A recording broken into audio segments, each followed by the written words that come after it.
As a worship leader, I've actually found it quite hard to come up with a song and to choose a song for Songs of Praise.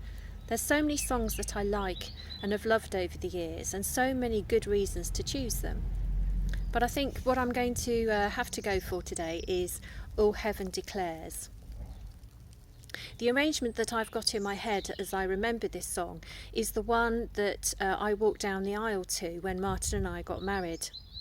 When we were living in Cambridge and worshipping there, the church that we went to had a big student population, and quite a lot of the people in the church played musical instruments.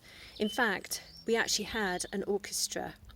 Not as big as Noel Tredinnick, but we did actually have violins and cellos, flutes, other woodwind. We even had a harp, a proper classical harp. And we had trumpets and we had horns. So you can imagine the sound on a Sunday morning could be amazing. We had a great music director as well at the time, and he was very good at coming up with arrangements for us to play.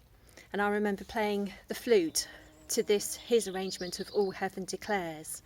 And I can remember how grandiose it sounded sometimes, with different dynamics between the strings and the woodwind, and also when the horns came in. It was just fantastic.